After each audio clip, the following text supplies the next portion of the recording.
नमस्कार, आप सभी का स्वागत है इंडिया वॉइस पर। मैं हूं आपके साथ रजनी सिंह। सबसे पहले एक बड़ी खबर, आज जो सहयोगी दलों के साथ सपा की बैठक होनी थी वो टल गई है।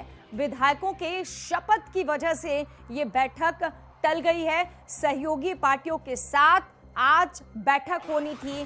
जितनी भी सहयोगी पार्टी हैं, सपा, प्रसपा, आरएलडी, ये तमाम इसके राष्ट्रीय अध्यक्ष और जो विधायक चुनकर आए हैं उनकी बैठक थी 10:30 बजे। लेकिन अब ये बैठक टल गई है क्योंकि 11 बजे विधानसभा में शपथ दिलाई जाएगी नव निर्वाचित विधायकों को। अगर बैठक में शामिल होंगे तो फिर विधायक कैसे शपथ लेंगे, इसीलिए आज ये बैठक टाल दी गई। हालांकि अब ये बैठक कब होगी ये अभी तक साफ नहीं है।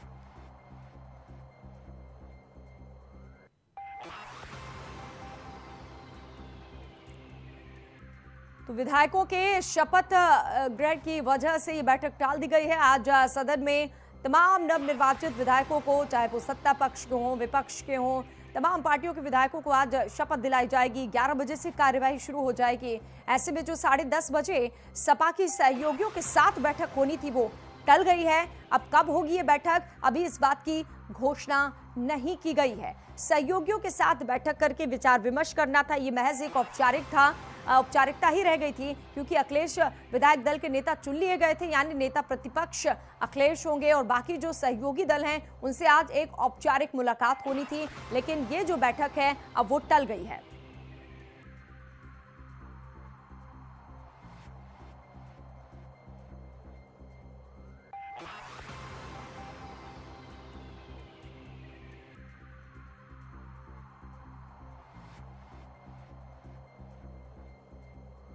तो आज होने वाली सहयोगी दलों की बैठक टल गई है। सपा के सहयोगी दलों की बात करें तो सुभाषपा, प्रसपा और आरएलडी ये सहयोगी दल हैं।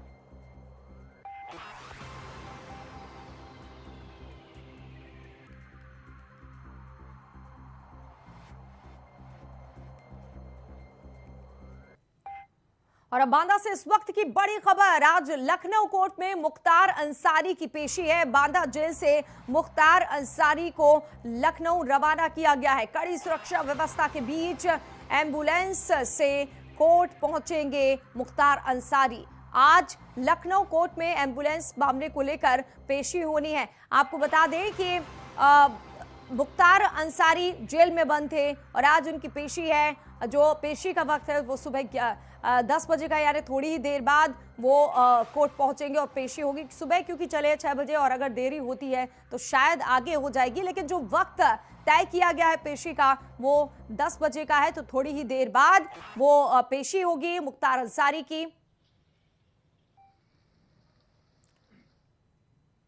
तो किस मामले में आज पेशी है और क्या ताजा अपडेट्स है, इसके बारे में सीधे हमारे संवाददाता जुड़ गए हैं, सिद्धार्थ प्रताप सिंह। सिद्धार्थ, मुख्तार अंसारी चुनाव के बाद शायद पहली बार जेल से बाहर निकल रहे हैं, लखनऊ में पेशी है, क्या कुछ इससे जुड़ी ताजा अपडेट्स अभी?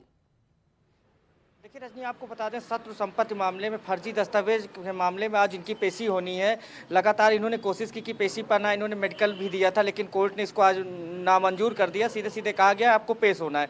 कहीं ना कहीं अब मुख्तार अंसारी की मुश्किलें बढ़ती जा रही हैं। कल ही गैंगस्टर भी लगाया गया बाराबंकी में एम्बुलेंस के मामले में। जी रजनी, आज 10 बजे पेशी होनी थी, लेकिन पेशी के वक्त पर अभी तो मुख्तार अंसारी नहीं पहुंचे, लेकिन थोड़ी देर में सूत्र बताते हैं वो पहुंचने वाले हैं। जी बिल्कुल सिद्धार्थ, 27 अगस्त चाहे 2020 का ये मामला है। थोड़ा सा और आपसे जानना चाहेंगे किस तरीके का मामला है, और ये कहा जा रहा था कि इनके बेटे भी इस मामले में शामिल थे।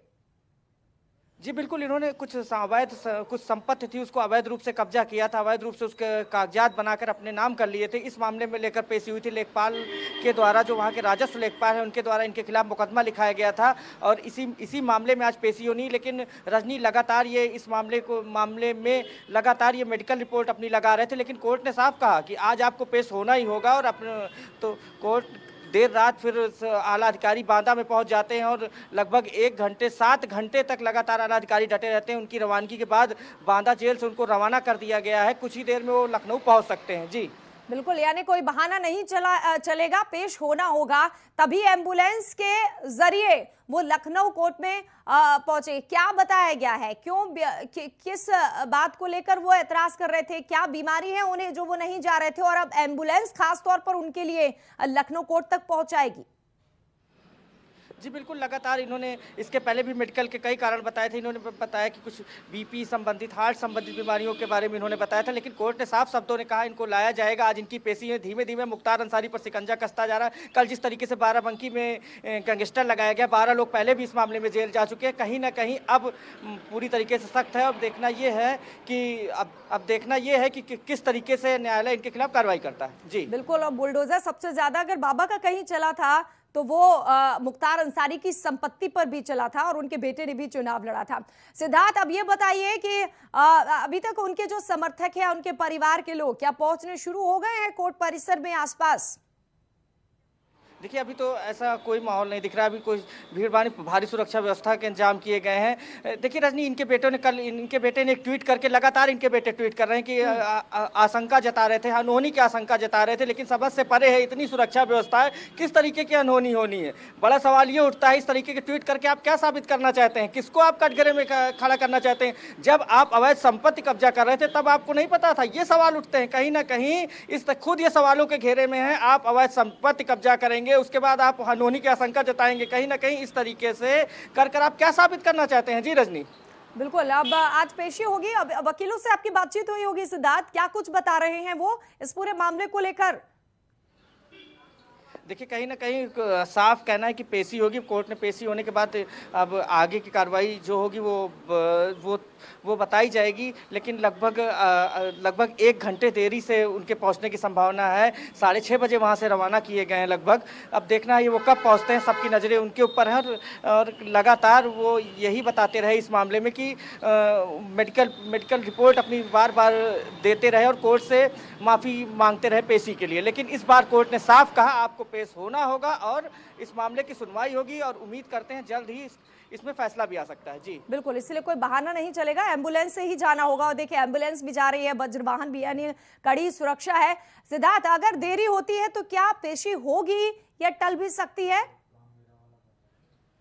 देखिए, अभी तो ऐसे जो वकीलों से बात हुई, उनका कहना पेशी होगी लगभग। अगर वो 12:30 बजे तक भी पहुंचते हैं तब भी पेशी होनी है। जी बहुत बहुत शुक्रिया सिद्धार्थ तमाम जानकारी के लिए। तो आज पेशी होनी है, कोई बहाना नहीं चलेगा, इसीलिए एम्बुलेंस से मुख्तार अंसारी को कोर्ट ले जाया जा रहा है। हर खबर आप तक पहुंचाएंगे। फिलहाल अब रुख कर लेते हैं अगली खबर का। हापुड़ के पिलखुआ कोतवाली पुलिस और एसओजी टीम की टोहरी पेट्रोल पंप के पास बदमाशों से मुठभेड़ हो गई। पुलिस मुठभेड़ में 10,000 का इनामी बदमाश आसिफ उर्फ पोंटी गोली लगने से घायल हो गया है, जबकि उसका एक साथी मौके से फरार हो गया है। तो वहीं पुलिस ने घायल इनामी बदमाश को अस्पताल में भर्ती कराया है और पुलिस इनामी बदमाश के दूसरे साथी की तलाश में कॉम्बिंग कर रही है। पुलिस ने बदमाश के कब्जे से एक बाइक, एक तमंचा और कारतूस बरामद किए हैं। हापुड़ पुलिस के मुताबिक बदमाश पिलखुआ थाने से गोकशी के मामले में फरार चल रहा था। इसके बाद बदमाश पर 10,000 रुपए का इनाम घोषित किया गया था।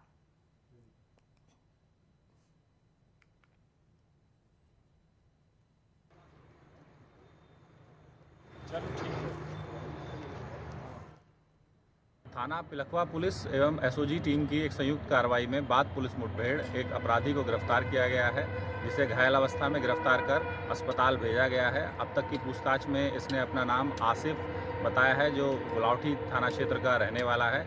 यह 10,000 रुपये का पुरस्कार घोषित अपराधी है और थाना पिलखुआ से गौकशी के केस में वांछित चल रहा था। इसका एक साथी फरार है, जिसकी तलाश के लिए लगातार कॉम्बिंग की जा रही है। अग्रिम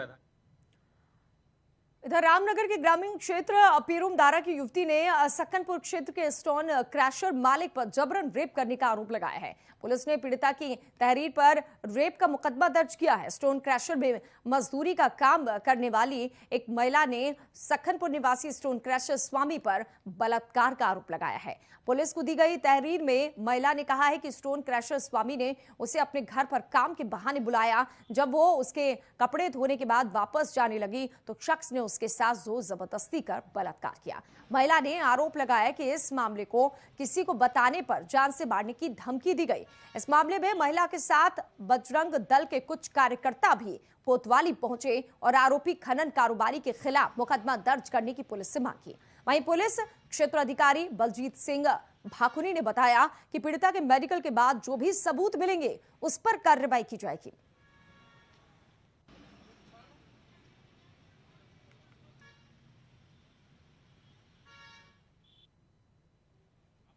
पीरू मदारा की रहने वाली एक पीड़िता है। उनके द्वारा थाने पर रेप संबंधित घटना को लेकर एक अभियोग पंजीकृत कराया गया। अभियोग पंजीकृत कराने के उपरांत पीड़िता का मेडिकल किया जा रहा है और उसके बयान लिए जा रहे हैं और जैसा भी साक्ष्य आएगा उसके उपरांत आवश्यक कार्रवाई की जाएगी। मेडिकल होने के बाद और उसके बयान होने के बाद गिरफ्तारी का प्रयास किए जाएंगे।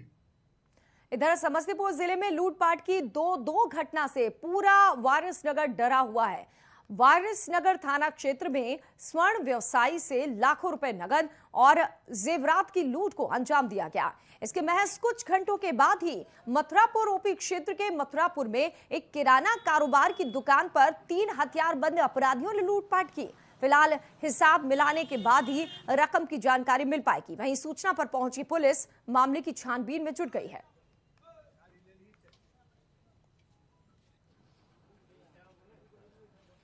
घर के नज़दीक पहुंचने वाले थे, जिस धनर गांव पड़ता है, धनर पुल जो चिमनी के पास है मुरानी, वहां पर 3 व्यक्ति घात लगाए हुए अपाची बाइक से जो पिस्टन के बल पे हमसे करीब सामान छीन लिए। उसमें करीब सामान का करीब वजन होगा 500 ग्राम, करीब 2 लाख के करीब कैश होगा। और क्या था सामान में आपके साथ? और उसमें कुछ पुराना चांदी उंदी था। 3 अपराधी दुकान में थे। 3 अपराधी आया, गोला लूट के ले गए। किसी का दुकान था? General store. तो कितने की लूट हुई इसको कुछ? लूट का दिन भर का लेन देन आया और गया, तो इसमें कुछ अंदाज हमको नहीं है। हिसाब निकालने के बाद हाँ।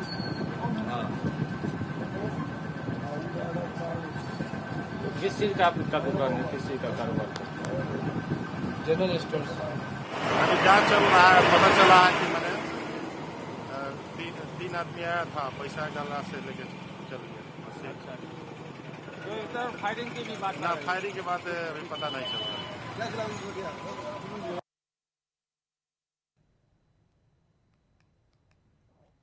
इधर हजारीबाग के विष्णुगढ़ और बनासो गालगोबार रोड में 3 जगहों पर अवैध आरा मशीन और करोड़ों की अवैध लकड़ियां जब्त की गई है। गोपनीय ढंग से 3 अलग अलग दल बनाकर छापेमारी की गई। हजारीबाग डीसी नैन्सी सहाय, एसपी मनोज रतन चौथे और एसडीओ विद्या भूषण कुमार के नेतृत्व में 3 छापेमारी दल ने यह कार्रवाई की है। विष्णुगढ़ प्रखंड से 17 किलोमीटर दूर बंदर खारो जंगल से 15 किलोमीटर दूर नागी गांव और 18 किलोमीटर दूर बलमक्का गांव में एक साथ छापेमारी अभियान चलाया गया है। यहां 3000 से अधिक लकड़ियों का बोटा, 1000 वर्ग फीट से अधिक कटी हुई लकड़ियां, 1 ट्रैक्टर, 3 मोटरसाइकिल और 3 संचालित आरा मशीन जब्त की गई हैं।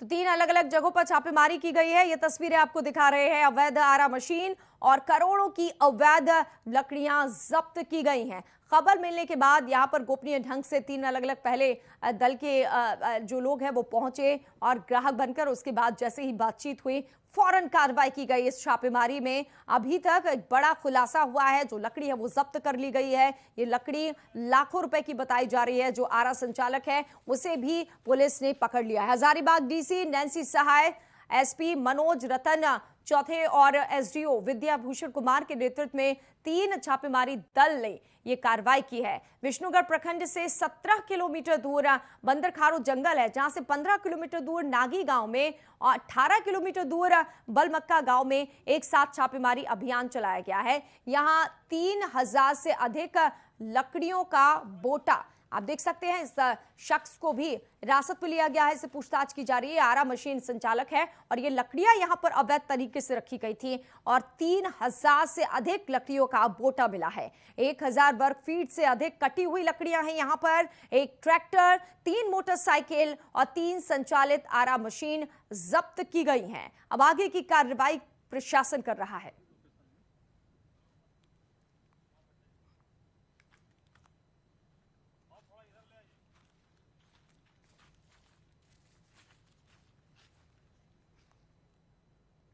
बिजनौर में थाना शहर कोतवाली के स्वाहेड़ी गांव में 2 दिन पहले हुए हत्याकांड के मामले में पुलिस ने 2 मुख्य आरोपियों को गिरफ्तार किया। इस गोलीकांड में एक बुजुर्ग की मौत हुई थी, जबकि उसके 2 बेटे गंभीर रूप से घायल हो गए थे। मामले में अभी भी 3 आरोपी फरार चल रहे हैं। पुलिस की 4 टीमें आरोपियों की तलाश कर रही हैं।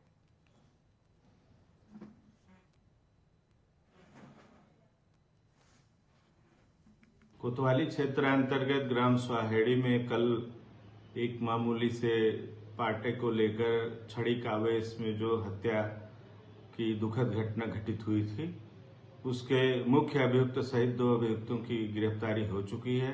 अन्य अभियुक्तों की तलाश के लिए 4 टीमें हमारी लगातार दबिश डाल रही हैं। उनकी गिरफ्तारी का प्रयास किया जा रहा है। अन्य प्रभावी विधिक कार्यवाही की गई है। एनएसए की कार्यवाही भी संपादित की जाएगी। कोतवाली क्षेत्र अंतर्गत ग्राम स्वाहेड़ी में कल एनएसए की भी कार्रवाई की गई है और ये 2 शख्स जो आप देख रहे हैं, इनकी गिरफ्तारी हो गई है और इन लोगों ने साजिश रची और उसके बाद बुजुर्ग की हत्या कर दी, जबकि जो परिवार के अन्य लोग थे उन्हें घायल कर दिया है। फिलहाल बताया यह जा रहा है इनके जो अन्य साथी है वो फरार है। पुलिस उनकी खोजबीन कर रही है। गोलीकांड का ये मामला 2 दिन पुराना है बिजनौर में। इस कांड के बाद पुलिस पर एक बड़ा दबाव था कि जल्द से जल्द आरोपियों को पकड़ा जाए। जिस तरीके से अपराधियों के हौसले बुलंद हो रहे हैं, उसके बाद कानून व्यवस्था और पुलिस की चौकसी पर सवाल उठ रहे थे। अब पुलिस का कहना है कि इन 2 आरोपियों को सलाखों के पीछे पहुंचाने के बाद आगे की कार्रवाई की जाएगी और जो इनके अन्य 3 साथी हैं उन्हें गिरफ्तार करने के लिए पुलिस ने टीम गठित कर दी है और जगह जगह पर छापेमारी की गई है। जल्द ही उन लोगों को भी गिरफ्तार कर लिया जाएगा। बुलंदशहर के खुर्जा कोतवाली नगर मंदिर रोड पीएनबी एटीएम को काटते हुए 2 युवक देखे गए।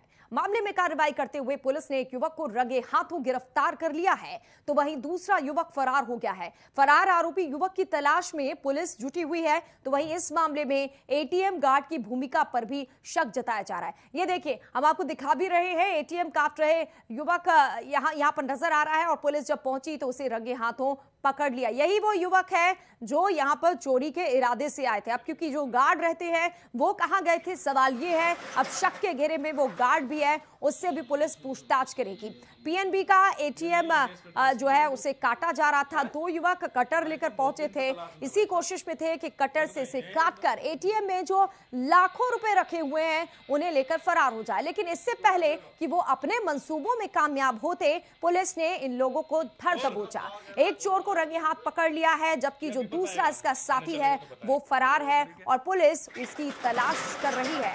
पकड़े गए आरोपी से पुलिस पूछताछ कर रही है कि क्या मकसद था, कहां से ये आए थे और किसने मदद की है। वहीं एटीएम कार्ड की अगर बात की जाए, एटीएम में जो गार्ड रहता है वो कहां गया था, उसकी भूमिका पर भी शक जताया जा रहा है। कहीं वो भी तो इस चोरी में शामिल नहीं था। एटीएम काटने के लिए कई औजार बरामद किए गए हैं। खुर्जा कोतवाली नगर मंदिर रोड का ये मामला है।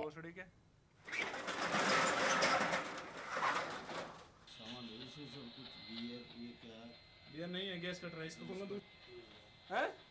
तुम्हारी तो हम बहुत दिन तक तलाश में भाई साहब, रख दो यहीं रख दो। तो पुलिस पहुंची और पुलिस ने कहा हम बहुत दिनों से तुम्हारी तलाश में थे, क्योंकि इस तरीके की घटनाएं लगातार सामने आ रही थी। और अब रुक करते हैं झारखंड की खबर का। देवघर केकेएन स्टेडियम में कबड्डी प्रीमियर लीग का समापन हो गया है। फाइनल मुकाबले में भारतीय कबड्डी टीम के कप्तान दीपक हुड्डा मौजूद रहे, जिसे देखने के लिए भी काफी संख्या में स्थानीय खिलाड़ी पहुंचे। झारखंड में पहली बार इतने बड़े पैमाने पर कबड्डी प्रीमियर लीग का आयोजन किया गया। फाइनल मुकाबले में बिलासी टाइगर ने जसीडी जाबाज को हराकर खिताब पर कब्जा जमा लिया है। मौके पर भारतीय कबड्डी टीम के कप्तान दीपक हुड्डा ने कहा कि इतने बड़े पैमाने पर आयोजित हुए कबड्डी प्रीमियर लीग ने ये बता दिया है कि कबड्डी किसी से पीछे नहीं है। उन्होंने कहा कि ये भारतीय टीम का प्रतिनिधित्व करते हैं और अब कबड्डी का क्रेज बढ़ता जा रहा है।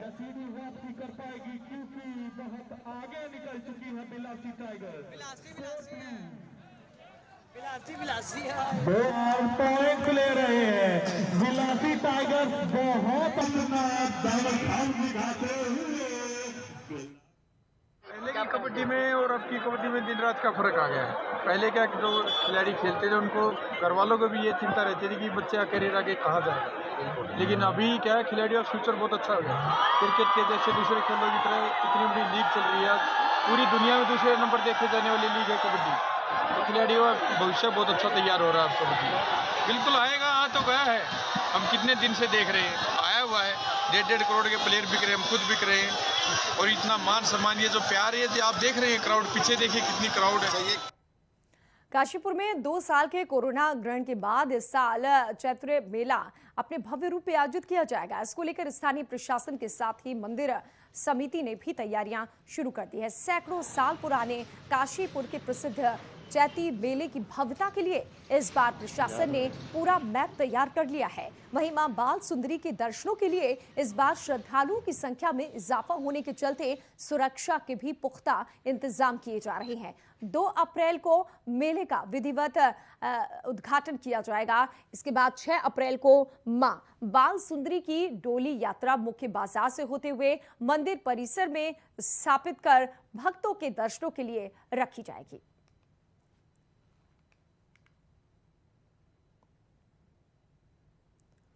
तो मंदिरों बाल सुंदरी का जो कुमाऊं का बल्कि उत्तरी भारत का सुप्रसिद्ध चैती मेला है, इस बार 2 अप्रैल से प्रारंभ होने जा रहा है।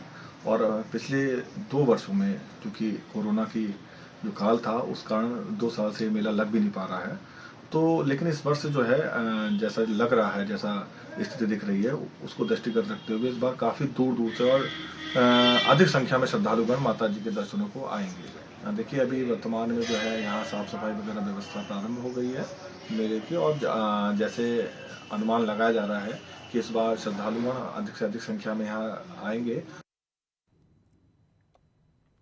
बिहार में भारी राजनीतिक उलटफेर के बाद हाशिए पर आए वीआईपी पार्टी के अध्यक्ष मुकेश साहनी एक बार फिर एक्शन मोड में आ गए हैं। अपनी पार्टी को मजबूत करने के लिए भ्रमण कार्यक्रम पर निकल पड़े हैं। उन्होंने कहा कि इस बार के चुनाव में बीजेपी और अन्य दलों को उनकी हैसियत का पता चल जाएगा। वहीं उन्होंने बीजेपी के उन्हें क्लीन बोल्ड करने के सवाल पर कहा कि कल हम 0 से शुरू किए थे, बाद में 4 हुए, फिर 0 हुए और आगे हम संघर्ष की बदौलत 40 होंगे। ये सब राजनीति का हिस्सा है। इसके अलावा बीजेपी प्रदेश अध्यक्ष पर उन्होंने पलटवार किया। तो इसी के साथ इस बुलेटिन में इतना ही, लेकिन आप हमारे साथ बने रहिए, खबरें आगे जारी रहेंगी।